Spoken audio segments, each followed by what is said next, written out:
প্রস্তাবিত বাজেট ও রাজস্ব লক্ষ্যমাত্রা নিয়ে সেন্টার ফর গভর্নেন্স স্টাডিজের আয়োজনে চলছে বিশেষ আলোচনা। সরাসরি যুক্ত হচ্ছে সেখানে। 5 মাস খেটে এবং পরিশ্রম করে একটা বিবিএসকে একটা টাস্ক ফোর্সের একটা সুপারিশ দিয়েছিলাম। এই সুপারিশগুলো একটাও বাস্তবায়ন হয়নি, এখনো আসেনি। কারণ বাংলাদেশের যে উপাত্ত সামনের যে বাজেটগুলো হবে, আমাদের তো গুণগত পরিবর্তনের দিকে যেতে হবে। এই রিপোর্টটি কেউ বাস্তবায়ন করছে না, তাহলে কেন এই কাজগুলো করলাম? এই জন্য ইন্টারিম গভর্নমেন্ট যারা ছিলেন তাদেরও দায়িত্ব ছিল।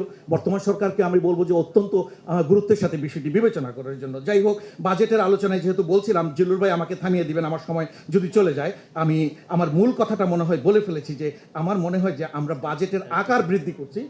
আর 1 মিনিট আছে, ঠিক আছে। আমরা আকার বৃদ্ধি করছি, কিন্তু আকারের যে ইউটিলাইজেশনের জায়গায় সেটি হচ্ছে না। আমি একটি প্রকল্পের পিডি ছিলাম। আমার কাছে আজকে ফিনান্সিয়াল স্টেটমেন্টের কথা আসছে এখানে সুন্দর করে। আমার কাছে আসে জুন মাসের 28 তারিখে 2 দিনের ভিতরে কিভাবে আমি টাকা ব্যয় করব, এই পিছনের জায়গাগুলোকে খেয়াল করতে হবে না, গভর্নেন্সের জায়গা খেয়াল করতে হবে না, খালি দোষ দিলে হবে না। আগে নিজেদের আত্মসমালোচনাও আমাদের করতে হবে, কোথায় সুশাসনের ঘাটতি কোথায় আছে।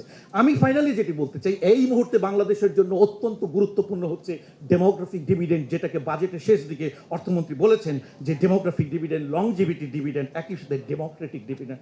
আমি দেখতে পাচ্ছি যে এই জায়গাটায় ঘাটতি রয়েছে। এবং এই যে প্রবীণ ভাতা, আমরা কিন্তু বয়স্ক সমাজের দিকে যাচ্ছি। প্রতি 10 জনের 1 জন বাংলাদেশে এখন প্রবীণ, এবং অতি দ্রুত আমরা বয়স্ক জায়গায়। এই যে বাজেটে যেই বন্টনটা করা হচ্ছে, প্রবীণ ভাতা, বিধবা ভাতা যেগুলো করেছে, এটা দেখা যাচ্ছে 1 লক্ষ বাড়িয়েছি, 1 লক্ষ দুটোতেই দেখবেন। কিন্তু কি হিসাব করে বাড়িয়েলাম সেটি কিন্তু খুলতে হবে। আমার পিছনের ব্যাকগ্রাউন্ডটা কি সেটি আমি কিন্তু জাস্টিফিকেশন খুঁজে পাই না। সো এখানে যদি মাননীয় অর্থমন্ত্রী মধ্যে থাকতেন, আজকে হয়তো আমি ওনাকে বলতাম যে আপনার হাতে সুযোগ আছে এই জায়গাগুলোতে এই 50 টাকা করে বৃদ্ধি করে বা 100 টাকা বৃদ্ধি করে আমি জীবনের গুণগত মান কতটুকু ইমপ্রুভ করব, সেটি একটু দেখার বিষয় রয়েছে। যাই হোক, আমি আর সময় নিব না বেশিক্ষণ, শুধু এইটুকুই আপনাদেরকে বলতে চাই। সরকার যে জনসংখ্যা নীতি করেছে 2025-এ, সেখানে বলা আছে 2072 সালে গিয়ে নাকি ডেমোগ্রাফিক ডিভিডেন্ডের বেনিফিট পাবো। আমি বলবো we are in a wrong direction, we need to revisit the policies again. এবং অ্যাগেইন আমি বলবো যে ফ্যামিলি প্ল্যানিং যে স্ট্র্যাটেজিটি তৈরি করেছে, বাংলাদেশের আজকে উন্নয়নের মূল কেন্দ্রবিন্দু হচ্ছে ফ্যামিলি প্ল্যানিং বা পরিকল্পনা করে। এটির ওয়েলবিং পার্সপেক্টিভ থেকে যদি না চিন্তা করি, যে